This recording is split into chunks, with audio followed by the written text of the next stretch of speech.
Hello, beautiful people. Shane here. Got an unboxing today from our good friend Mr. Zach over at Zach Stuff. So today's unboxing knife, I'm going to use my Delica Warncliffe and K390. This is an excellent unboxing tool, by the way. It's actually an excellent tool for anything if you need to cut something. But let's see if we can get into this. I don't want to expose his address, so I'm just going to cut it off camera if that's okay, guys.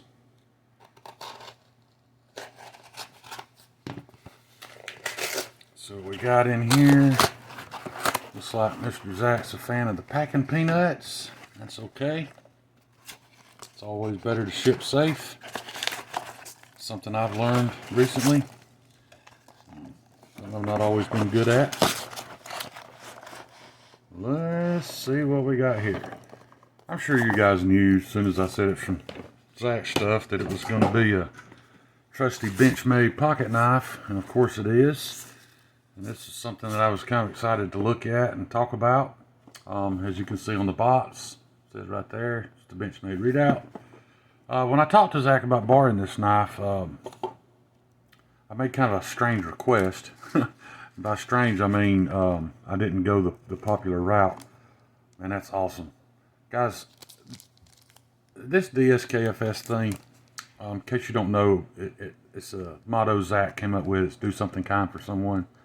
I don't know if everybody realizes the power of that. The fact that Jason Brown, God rest his soul, the fact that his wife mentioned DSKFS in Jason's eulogy just speaks to the power of that movement and the effect that it's had on our community.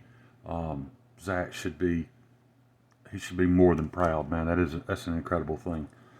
So let's see, we got our standard Benchmade fare, you know. Nice little baggie here. You're gonna see what I mean by I didn't go necessarily the popular route, because everybody's looked at that knife. And here it is, the Benchmade Redoubt. Now guys, I will say, when I heard that there weren't going to be the higher end G10 scales, I kind of frowned at that. But to be honest, man, these don't feel bad, and they've got a lot of texture. You're definitely going to be able to get a good grip on that thing. It's your standard Benchmade axis lock, of course. And here's what I meant by I went with something a little different. I asked Zach for the partially serrated bottle. The reason for that is because I wanted to talk about that. Serrations have gotten extremely unpopular in the knife community. I like to pick at people and remind them that all knife edges are serrated. If you get a good enough microscope and you can look at it close enough, all edges are serrated. And it's funny to me that we talk about serrations and assisted open and things like that now like they're just trash. Guys, we have to remember that it may not be the popular thing out there right now, but these assisted opening, serrated blades, they all have a place. They all have a use, and if you need them, they're irreplaceable. Guys, right now I think I own less than 40 pocket knives. I don't own a serrated knife. I am going to own a serrated knife, because if you're picking your knife for its purpose, for what you want to do with it, there are things that a serrated knife can do better than even the best sharpened plain edge knife you own.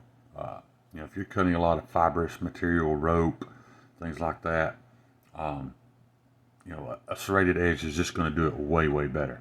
So that's why I wanted the combo edge on the Redoubt.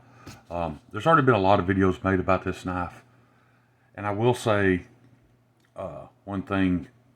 I don't particularly enjoy talking poorly about an American-made company, and I'm not talking poorly about this one.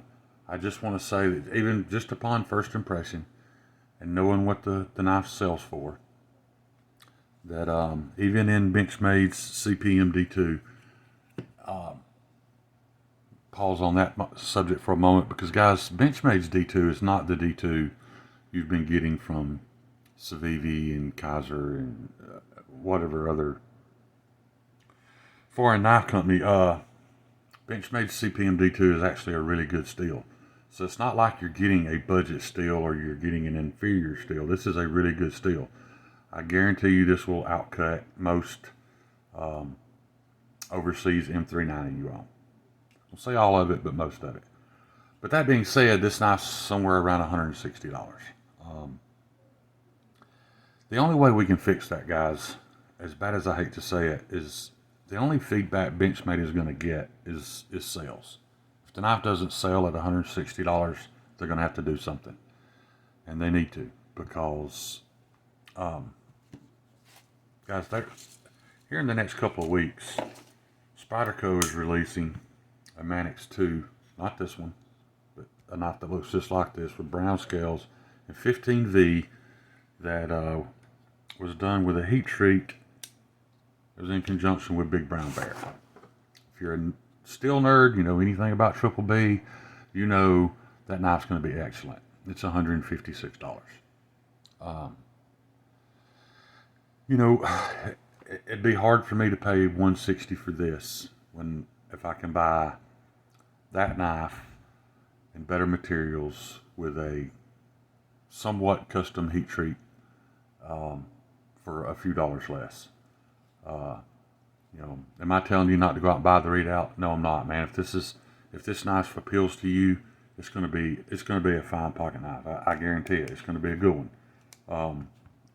I'm gonna carry it for a little while and kind of give an opinion on it. I'm not gonna hard use it. I'm not gonna use it much, to be honest, because it doesn't belong to me. But I'm extremely appreciative of Zach loaning it out to me. I wanted to see kind of how it feels in my hands.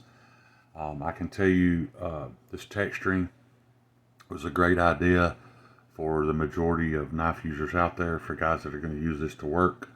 However, I wouldn't be able to use it. That's not Benchmade's fault, but my neuropathy, this already, I can feel burning in the palm of my hand. So anyway, but don't take that into consideration, because like I said, that, guys, that's just something with me that's not Benchmade's fault. That's not a reflection on the knife. But it seems like another quality made Benchmade pocket knife. I just feel like the price point is a little off for what you can buy in this price category. That's not exclusive to Benchmade, guys. Some of you guys have heard me recently. I don't know why it's came back up, but the honey badgers come back up a lot, and I've kind of felt a little guilty. Maybe I was being a little mean about the honey badger, because a lot of people have it and like it. I don't care if you have that knife and you love it. That's fine. My only point is, for $40, if you're going to buy a Chinese-made pocket knife, man, there are way better knives out there for the price point. So if I'm gonna take my time to remind people of that and possibly hurt their feelings about their favorite pocket knife on a Chinese-made knife, it's only fair that I do the same thing about an American-made knife. I love Benchmades, guys. I own several Benchmades.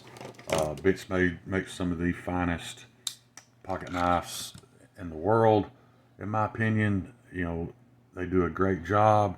I'm sure they probably did a good job on this one. It's just the price is a little off for what you're getting. And I don't mean that because it's just CPM D2. I'd feel the same way if it was S30V, if it was S45VN. The price is just a tad off for FRN and any middle of the road steel, such as CPM D2 or, like I said, S35, any of those. But anyway, guys, there are people out there that are fans of Benchmade, and they're going to buy this, regardless of whether it's as good or better or worse than any Spyderco made. Some people don't like Spyderco, and that's fine. I just wanted to use that as an example because, to me, it was the obvious, glaring example of what you can buy, in the next couple of weeks for the same or less money than this.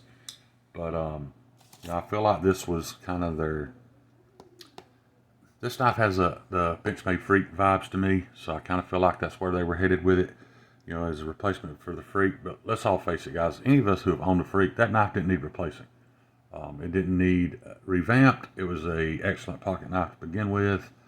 So what is this for? I don't know. Anyway, that's just my opinion, guys. Let me know down in the comments what you think. And you guys know I appreciate any amount of time y'all spend with me. Peace. Love y'all.